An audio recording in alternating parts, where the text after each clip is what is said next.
उत्तर प्रदेश में 69,000 शिक्षकों की भर्ती का मामला एक बार फिर से गर्म है। आज अभ्यर्थी पहुंच गए उत्तर प्रदेश के डिप्टी सीएम केशव प्रसाद मौर्य के घर के बाहर। जमकर वहां पर नारेबाजी की गई, प्रदर्शन किया गया। हालात इस कदर बीच में बिगड़ गए कि वहां पर ऐसा लगा कि इन अभ्यर्थियों और वहां पर मौजूद पुलिसकर्मियों के बीच झड़प सी हो गई। आदेश का पालन करो, पालन करो, पालन करो। शिक्षकों को न्याय दो, न्याय दो, न्याय दो। योगी जी न्याय करो, न्याय करो, न्याय करो। तस्वीरें लखनऊ की हैं, जहां डिप्टी सीएम केशव प्रसाद मौर्य के घर के बाहर शिक्षक अभ्यर्थियों ने प्रदर्शन किया।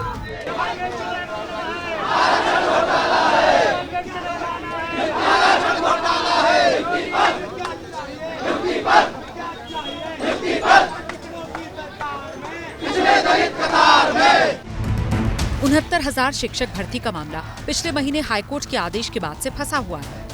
छात्र इस पर जल्दी फैसले की मांग को लेकर डिप्टी सीएम के घर का घेराव करने पहुंचे।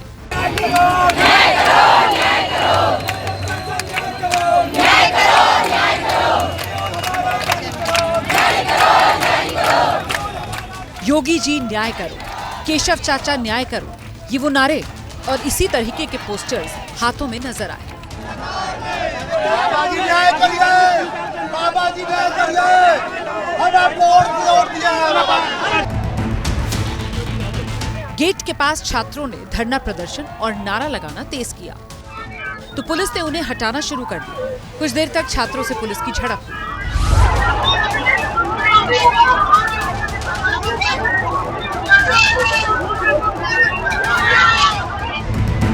पुलिस ने छात्रों को हटाने के लिए हल्का बल प्रयोग भी किया। बाद में छात्रों को धरना स्थल की ओर भेज दिया गया।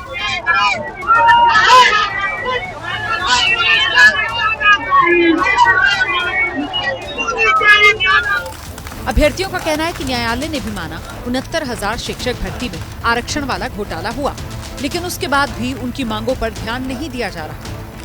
हमारे रिपोर्टर संजय त्रिपाठी ने प्रदर्शनकारी छात्रों से बात की और उनका पक्ष जाना। हम लोग बार बार चिल्लाते रहे, लाठियां खाते रहे, बताते रहे कि हमारे साथ अन्याय हुआ है, लेकिन कोई अधिकारी न सरकार मानने को तैयार नहीं थी। राष्ट्रीय पिछड़ा वर्ग आयोग की रिपोर्ट कहती है, योगी जी की एक गठित कमेटी वो भी कहती है कि गलती हुई, उसके बाद भी न माने। डबल बेंच का हमारे पास आदेश आता है, उसने भी मान लिया कि आरक्षण घोटाला हुआ। वो चाहता है कि सुप्रीम कोर्ट से स्टे हो, फिर रोड पे मारे, क्योंकि पिछड़ा दलित है। आज केशव प्रसाद मौर्य के आवाज पे कोई कुर्मी लाठी खा रहा है। केशव प्रसाद मौर्य न्याय नहीं दिला पाते तो मुख्यमंत्री पद उनको छोड़ना होगा। अब हाई कोर्ट डबल बेंच से हम लोग जीत गए हैं, तो हमारी यही मांग है कि जल्द से जल्द नई सूची निकाली जाए। बच्चों का भविष्य 4 साल पर रोडों पर है, हमारे परिवार का भविष्य रोडों पर है। हमारे परिवार का भविष्य कौन बनाएगा? हमारा भविष्य कौन बनाएगा? क्या वो अधिकारी हमारा 4 साल वापस कर देंगे? इलाहाबाद हाईकोर्ट की लखनऊ पीठ ने 13 अगस्त को 69,000 शिक्षक भर्ती की पूरी लिस्ट को रद्द करते हुए बेसिक शिक्षा नियमावली के तहत आरक्षण प्रक्रिया पालन करने को कहा था। 3 महीने में इसे पूरा करना है।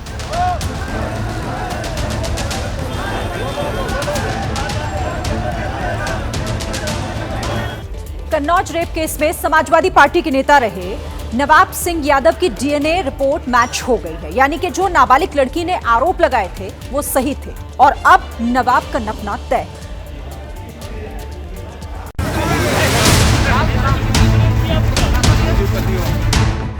दुष्कर्म किए जाने के बाद की पुष्टि हुई है। कन्नौज के बहुचर्चित रेप केस में समाजवादी पार्टी के नेता नवाब सिंह यादव की मुश्किलें बढ़ना अब तय, क्योंकि जिस नाबालिग से दुष्कर्म के आरोप में पुलिस ने गिरफ्तार किया था उसकी डीएनए रिपोर्ट मैच हो गई है और इस बात का ऐलान खुद कन्नौज के एसपी अमित कुमार आनंद ने किया है। घटनास्थल से फोरेंसिक एविडेंसेस कलेक्ट किया गया था, जिसे एफएसएल भेजा गया था।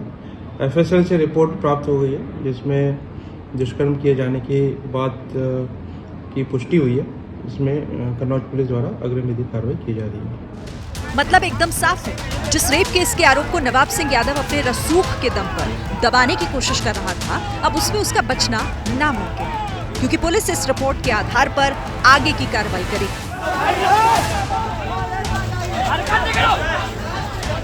आपको बता दें कि समाजवादी पार्टी के पूर्व ब्लॉक प्रमुख नवाब सिंह यादव को 12 अगस्त को नाबालिग लड़की की शिकायत पर पुलिस ने पकड़ा था। पहले नाबालिग लड़की ने छेड़छाड़ का आरोप लगाया था, लेकिन जब लड़की का मेडिकल हुआ तो लड़की ने कोर्ट में बयान देते हुए कहा था कि नवाब सिंह यादव ने उसके साथ दुष्कर्म किया है। जिसके बाद रेप की धाराएं बढ़ाई गई और दुष्कर्म की पुष्टि के लिए नवाब सिंह यादव का डीएनए कराया गया, जिसका सैंपल अब मैच हो गया।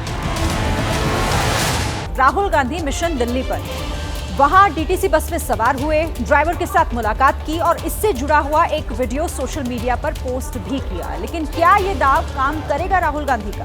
एक रिपोर्ट देखिए। नमस्कार ब्रदर, कैसे हो? तो अपने बारे में बताओ, बच्चे कैसे हैं, क्या हो रहा है, फैमिली कैसी है, काम कैसा होता है? मेरी ड्यूटी 12:50 से स्टार्ट होती है। मैं यमुना पार से आता हूँ, पर हालांकि डिपो तो बहुत दूर पड़ता है। कैसे आते हो? मैं बस से ही ट्रैवल करता हूँ सर।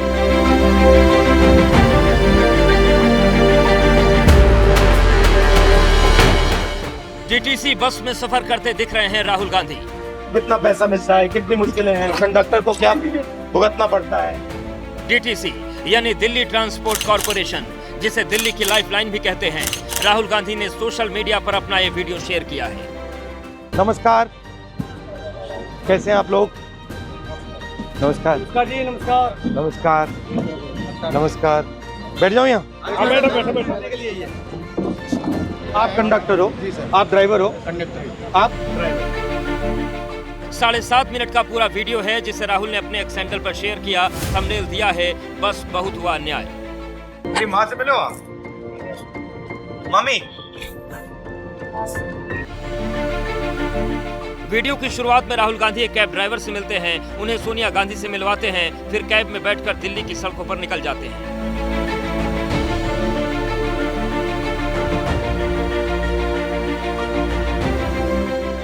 राहुल उस जगह पहुंचते हैं जहां डीटीसी के कर्मचारी उनका इंतजार कर रहे होते हैं। सवाल ये कि क्या राहुल गांधी ने दिल्ली विधानसभा चुनाव की तैयारी शुरू कर दी है? अगर आपकी मदद की जाए तो क्या करा? हमें सर समान भत्ता देना चाहिए ताकि हम लोगों का भी गुजारा हो सके, बच्चों की भी देखरेख किया जा सके। 5 महीने से सैलरी नहीं मिल रही है। कहाँ से किराया दें, कहाँ से किताबें लाएं, कहाँ से ट्यूशन फीस दें, कहाँ से नहीं मिल रही? आप बस पे अभी नहीं चल रहे हो? बस में चल रहे साहब प्रॉपर। सैलरी कैसे नहीं मिल रही? देने नहीं गवर्नमेंट, राज्य सरकार कह देती है सेंटर को, सेंटर सरकार कह देती है राज्य को। मतलब वो परमानेंट नहीं बनाना चाहते? हमें पक्का किया जाए, हमें ये मांग है हमारी। मैं भी ड्राइवर हूँ, बस इतना है कि सरकार से समान काम और समान वेतन हो। समान काम, समान वेतन, निजीकरण, 5 महीने से सैलरी की परेशानी और भी तमाम तरह के मुद्दे। बस के ड्राइवर से लेकर कंडक्टर और यात्रियों की सुरक्षा में तैनात गार्ड सब अपनी परेशानियां बयां करते हैं। राहुल सबकी सुनते हैं और उन्हें भरोसा देते हैं। और कितने घंटे होता है काम? 8 घंटे। 8 घंटे होते हैं, बट अगर 1-2 घंटे ऊपर चलेगा तो पैसा नहीं मिलेगा। नहीं सर, कच्चे हैं, सब कच्चे हैं, सब कच्चे हैं। इसके बाद वो एक बस में सवार हो जाते हैं, फिर वहाँ कंडक्टर के बगल में बैठकर बातचीत शुरू कर देते हैं। आपका सब प्रोग्राम अभी क्या है? बस कंडक्टर से, बस ड्राइवर से बात कर रहा था। मैं देख रहा था इनकी मतलब मुश्किलें क्या है, प्रॉब्लम क्या है, थोड़ा समझना चाह रहा था। क्योंकि मैं पहले जो ट्रेन ड्राइवर्स थे उनसे मिला था, तो फिर बस ड्राइवर ने मुझे कहा कि बस ड्राइवर से भी आपको मिलना चाहिए, उनकी भी समस्या है। दिल्ली की सड़कों पर अभी करीब 7,000 बसें चल रही हैं, इसमें करीब 4,000 बसें डीटीसी की हैं। रिपोर्ट के मुताबिक करीब 30 से 35 लाख यात्री रोज डीटीसी की बसों में सफर करते हैं। करीब 28,000 कर्मचारी हैं, जिनमें से करीब 11,000 के आसपास कॉन्ट्रैक्ट वाले हैं। इन डीटीसी कर्मचारियों के जरिए क्या राहुल गांधी दिल्ली के वोटर्स को चुनाव से पहले साधने की कोशिश कर रहे हैं? ऐसा इसलिए क्योंकि नए साल की शुरुआत में दिल्ली में चुनाव होंगे। राहुल गांधी लगातार किसी न किसी बहाने दिल्ली की सड़कों पर घूम रहे हैं। अभी पिछले महीने उनका कैब ड्राइवर के साथ मिलने जुलने का वीडियो सामने आया था।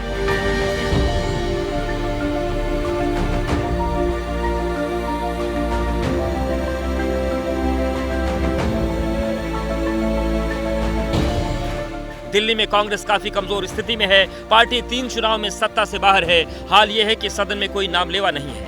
लोकसभा चुनाव में आपसे गठबंधन कामयाब नहीं रहा। विधानसभा पार्टी अपने दम पर लड़ने वाली है।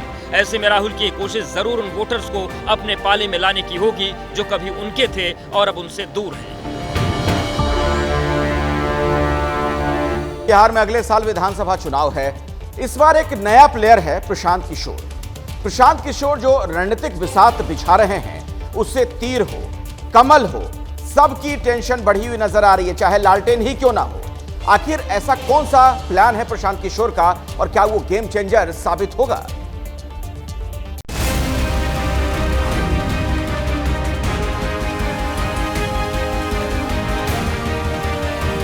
पटना के बापू सभागार में फिर एक बार लगा जन सुराज का मजमा। राजनीति में मुसलमानों की भागीदारी को लेकर प्रशांत किशोर ने प्रदेश भर के सैकड़ों मुसलमानों को एक छत के नीचे जमा कर दिया। पीके ने ऐलान किया कि चुनाव में 40 मुसलमानों को न सिर्फ टिकट देंगे बल्कि पार्टी को लीड करने वालों में मुसलमानों का बड़ा रोल होगा। तो विधानसभा में 18% आपकी आबादी के हिसाब से जहां पर भी आपकी दावेदारी बनती है, कम से कम 40 विधायक आपके जरूर लड़ाए जाएंगे। पीके के एम फैक्टर प्लान ने बिहार की सियासत में खलबली तो मचाई ही है। प्रशांत किशोर के उस बयान ने भी सियासी पारा हाई कर दिया, जिसमें उन्होंने चुनाव में लड़ाई को जनसुराज वर्सेस एनडीए का बताया है। हमारी लड़ाई आरजेडी से है ही नहीं, जनसुराज की लड़ाई सीधे एनडीए से है। आरजेडी तो ना 3 में ना 13 में, आरजेडी को कौन पूछ रहा है। 75 विधायकों के साथ 2020 के चुनाव में आरजेडी सिंगल लार्जेस्ट पार्टी बनी, लेकिन प्रशांत किशोर कहते हैं कि उनकी लड़ाई आरजेडी से नहीं है। सवाल ये कि प्रशांत किशोर ने ऐसा दावा किस आधार पर किया है। असल में रविवार को जो कार्यक्रम था वो मुसलमानों को लेकर था। प्रशांत किशोर 18-19% वाले मुसलमान वोट बैंक पर अपनी पकड़ मजबूत करना चाहते हैं। अब तक माना जाता है कि आरजेडी की इस वोट बैंक पर पकड़ रही है। ऐसे में प्रशांत किशोर अपने बयानों के जरिए ये संदेश देना चाहते हैं कि अब आरजेडी अतीत है और बीजेपी को रोकने की ताकत उन्हीं के पास है। एक तरीके से देखें तो प्रशांत किशोर मुस्लिम वोट बैंक को टारगेट करने के लिए तेजस्वी और उनकी आरजेडी को कमजोर बताने में जुटे हैं, ताकि तेजस्वी के वोट बैंक में सेंध लगा सकें। राजद के लोग आपके समाज के लोगों को टिकट देंगे जब चुनाव वहां मुसलमान उम्मीदवार नहीं खड़ा करे। अगर उनमें दम है तो ये ऑफर को स्वीकार करके दिखा। 2020 के विधानसभा चुनाव में 19 मुस्लिम विधायक चुने गए थे। इनमें से सबसे ज्यादा 8 विधायक आरजेडी से थे। आरजेडी ने 17 मुस्लिमों को टिकट दिया था, जिसमें 8 जीते। कांग्रेस ने 10 मुस्लिम उतारे थे, जिसमें से 4 जीते। एआईएमआईएम ने 16 मुस्लिम उतारे थे, 5 जीते थे। जेडीयू ने 11 मुस्लिम को टिकट दिया था, कोई नहीं जीता था। बाद में बीएसपी से जीते जमा खान जेडीयू में शामिल हो गए और अभी मंत्री हैं। मुस्लिम वोट बैंक में सेंध लगाने के लिए 2005 में जब नीतीश कुमार मुख्यमंत्री बने तो उनके लिए कई योजनाएं बनाई और कुछ हद तक पसमानदा मुसलमानों को अपने पाले में कर भी लिया था। 2010 में तो 7 मुसलमान जेडीयू से और 1 बीजेपी से विधायक बन गए थे। हालांकि मुसलमानों का भरोसा आरजेडी पर ही बना रहा।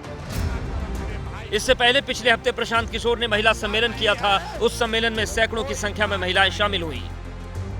तब पीके ने महिलाओं को सियासत में उचित भागीदारी का वादा किया था। यहाँ गौर करने वाली बात यह है कि बिहार में महिलाओं को एनडीए खासकर नीतीश कुमार का वोट बैंक माना जाता है। साफ है कि प्रशांत किशोर अपने इस डबल एम फैक्टर के जरिए न सिर्फ आरजेडी को बल्कि नीतीश कुमार की पार्टी के वोटर्स को भी साधने की कोशिश कर रहे हैं। ये चलने वाला नहीं है। जनसुराज पार्टी बिहार के अंदर में कहीं से भी सफल नहीं होगा।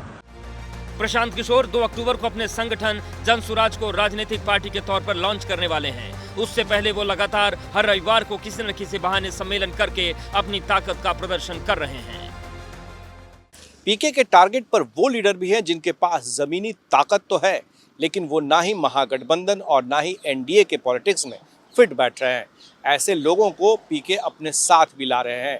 पीके की वजह से दोनों खेमों में बेचैनी देखी जा रही है। यही वजह है कि तेजस्वी अब 10 तारीख से यात्रा पर निकल रहे हैं, तो वहीं जेडीयू भी अपने संगठन को मजबूत करने में जुटा हुआ है। अब बिहार की सत्ता में मुस्लिम कितने पावरफुल हैं ये आपको बताते हैं। देखिए, साल 2000 में जब बिहार का बंटवारा हुआ था, उसके बाद से जब जब चुनाव हुए हैं, कितने मुस्लिम विधायक रहे ये आप समझिए। 2005 से शुरुआत करते हैं। अक्टूबर में चुनाव जब हुआ तो 16 विधायक रहे। 2010 में ये आंकड़ा बढ़कर 19 का हुआ। फिर 2015 में 24 ये संख्या पहुंच गई। लेकिन 2020 में 19 यहाँ विधायक रहे। तो ये आंकड़े बताते हैं कि बिहार में मुस्लिम पावर सत्ता में क्या है। महाराष्ट्र में इसी साल विधानसभा चुनाव है। आपको पता है कि वहां पर किस तरीके से शिवाजी महाराज की मूर्ति वाला मामला हो या फिर बदलापुर कांड हो, इसे लेकर विपक्ष लगातार सरकार पर हमलावर है। इस बीच खबर यह है कि महाराष्ट्र में आरएसएस और बीजेपी के विधायकों के बीच एक महत्वपूर्ण बैठक हुई है। आखिर क्या इस पर रणनीति तैयार की गई है, बताते हैं आपको।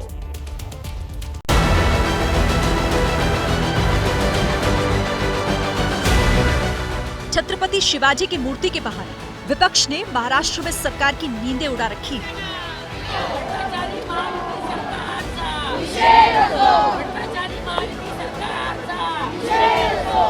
सीएम से लेकर पीएम तक मूर्ति टूटने पर माफी मांग चुके हैं। बावजूद इसके विपक्ष मान नहीं रहा और मूर्ति विवाद को चुनाव तक खींचने के मूड में है।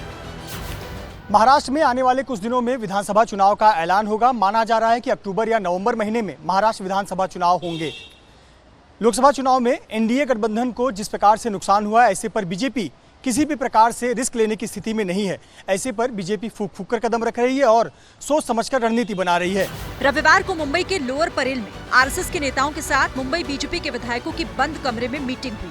करीब 6 घंटे तक दोनों संगठन के लोगों ने बंद कमरे के भीतर चुनाव की रणनीति पर चर्चा की। रात को जब मीटिंग खत्म हुई तो बीजेपी नेताओं ने जानकारी शेयर नहीं की। बैठक में मुंबई बीजेपी के अध्यक्ष आशीष शेलार भी शामिल हुए और उन्होंने इस बैठक को रूटीन बैठक बताया। लेकिन जिस तरह से बीजेपी इस वक्त एक के बाद एक मुद्दों पर घिर रही है, उससे ये समझना मुश्किल नहीं है कि पार्टी के सामने चुनाव बड़ी चुनौती है। मुंबई हिंदुत्व की प्रयोगशाला मानी जाती है। यहाँ विधानसभा की 36 सीटें हैं, जिसमें बीजेपी के पास 16 है। पहले बीजेपी निरंतर उसमें पनपता नहीं है तो वैसी स्थिति बनती है जो आज देश के कई दलों की हम देख रहे हैं।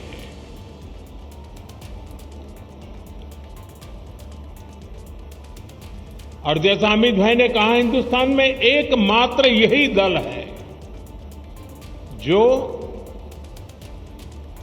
अपनी पार्टी के संविधान के अनुसार अक्षरशः लोकतांत्रिक प्रक्रियाओं को उसका पालन करते हुए अपने कार्य का विस्तार कर रहा है और जन सामान्य की आशा आकांक्षाओं पर खरा उतरने के लिए अपने आप को निरंतर योग्य बनाता रहता है।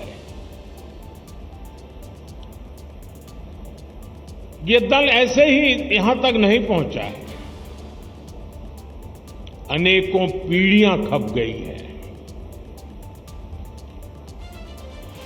वर्तमान पीढ़ी के अनेक कार्यकर्ता हैं जिनके नाम भी नहीं जानते होंगे। ऐसे लोगों ने अपना जीवन खपाया, तब जाकर के ये दल लोगों के दिलों में जगह बना पाया है।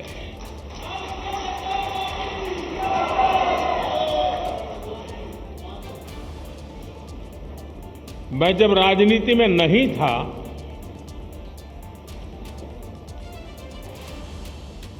उस जनसंघ के जमाने में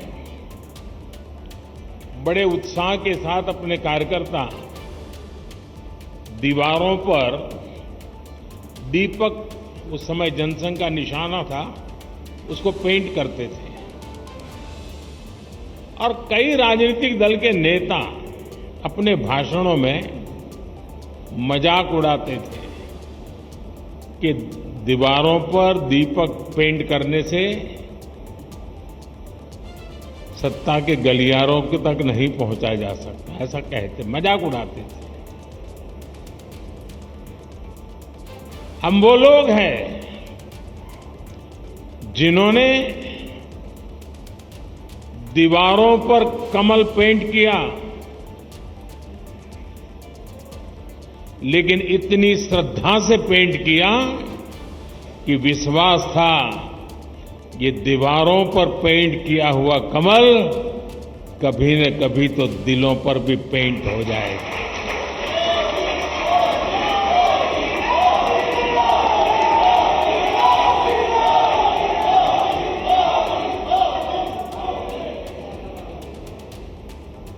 और कुछ लोग हमेशा हमारी मजाक उड़ाते रहे हैं। जब संसद में हमारे 2 सदस्य थे, तब भी इतना भद्दा मजाक हमारे लिए उड़ाया गया था। कुछ लोगों का चरित्र ही ऐसा होता है और उनको लगता है कि ऐसा करने से वो बड़े बन जाते हैं, लेकिन ऐसी सब प्रकार की आलोचनाओं को झेलते हुए जन सामान्य के कल्याण के लिए समर्पित होकर के नेशन फर्स्ट की भावना को जीते हुए हम चलते ही रहे। और पंडित दीनदयाल उपाध्याय जी ने हमें मंत्र दिया था, चरैवेति चरैवेति चरैवेति। चल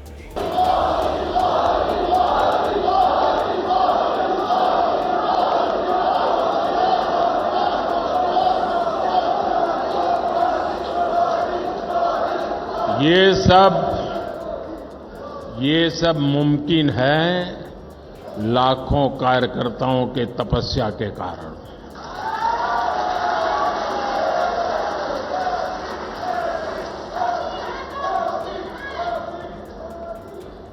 साथियों, उसी प्रकार से जहां दो राज्य की सीमाएं मिलती हैं, क्या अभी से प्लान कर सकते हैं कि उन दो राज्य की सीमा पर डेट निश्चित करके, मान लीजिए महाराष्ट्र और गुजरात की सीमाएं मिलती है, तो महाराष्ट्र के कार्यकर्ता उनकी सीमा पे आएंगे, गुजरात के कार्यकर्ता उस दिन उनकी सीमा पर जाएंगे और एक सीमा पर उनके गांव इसके गांव साथ मिलकर के मेंबरशिप बनाएंगे। महाराष्ट्र का गांव होगा, वहां गुजरात के लोग भी नजर आएंगे, गुजरात का गांव होगा, महाराष्ट्र के लोग नजर आएंगे और उस स्टेट के बॉर्डर के सभी गांवों को मैं कवर कर सकता हूं। जब मैं कहता हूं एक भारत श्रेष्ठ भारत, मेरे एक भारत श्रेष्ठ भारत की ये जो रेखाएं बनी हुई है नक्शे पर, मेंबरशिप के द्वारा मैं महाराष्ट्र के गांव को, गुजरात के गांव को, वहां के दिलों को जोड़ने के लिए मैं मेरा कमल खिला सकता हूं क्या? और इसलिए मैं कहता हूं साथियों, ये सदस्यता अभियान मेरे देश का सामर्थ्य बढ़ाने के लिए है। हमने हमारे ट्राइबल इलाके, मुझे याद है एक सदस्यता अभियान के समय मैं हिमाचल में मेरा दौरा था, ये नड्डा जी के इलाके में, और मैं पहाड़ी क्षेत्रों में जाना चाहता था। एक पोलिंग बूथ पर जाने में मेरा एक दिन लगता था, पहाड़ों पे चढ़ना पड़ता था और वहां जाकर के 20-22 लोगों की मीटिंग करके मैं नीचे उतरता था। पूरा दिन मेरा चला जाता था, लेकिन मुझे आनंद होता था कि वहां कोई तो होता था जो पूछता था कि साहब ठंड बहुत है, पहले चाय पी लीजिए।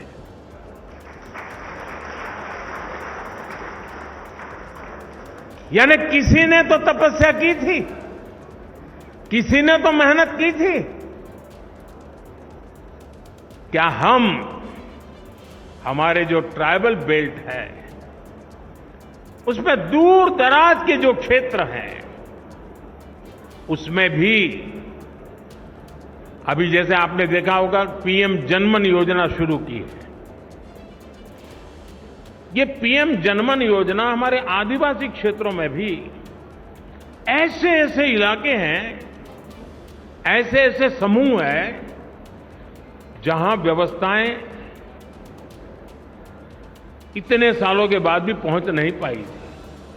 हमने पीएम जनमन योजना बना करके स्पेशल एफर्ट शुरू किया है। वो पॉलिटिकल वोट बैंक की ताकत नहीं है क्योंकि बहुत छोटी संख्या में है, लेकिन साथियों अगर उंगली का नाखून भी पक जाता है ना तो पूरे शरीर में दर्द होता है। वो भी तो मेरा शरीर के हिस्से हैं, वो दुखी हो, वो दुखी हो, पीड़ित हो, मेरे देश में मुझे भी उसकी पीड़ा होती है। इस पीड़ा का अनुभव करते हैं तब जाकर के पीएम जनमन योजना जन्म लेती है। सरकार तो पहुंचेगी, रोड भी बन जाएंगे, बच्चों का स्कूल में एडमिशन भी हो जाएगा, लेकिन कमल कौन खिलाएगा?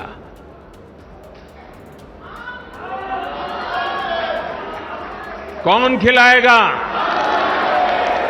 और इसलिए साथियों, हम इस प्रकार से फोकस करके इन समाजों तक हम पहुंच सकते हैं क्या? आज देश में वो लोग जिन्होंने 3-3, 4-4 पीढ़ी में पक्का घर नहीं देखा था, जिनका कोई अता पता नहीं था, वो झुग्गी झोपड़ी में जिंदगी गुजारते थे, वो फुटपाथ पे जिंदगी गुजारते थे, आज यहां तो कल वहां, ऐसा ही उनका बसेरा हुआ करता था। ऐसे 4 करोड़ परिवारों को हमने एड्रेस दिया है।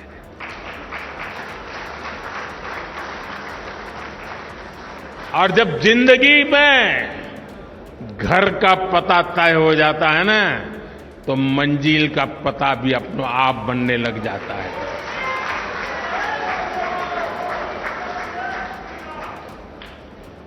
जिनको घर मिला है, जिनकी जिंदगी में अब अपना एक स्थायी, पीढ़ियों के बाद 4-4, 5-5 पीढ़ी में कभी उन्होंने पक्के घर में जिंदगी नहीं गुजारी होगी, क्या ये मौका नहीं है दोस्तों उनके पास जाने का?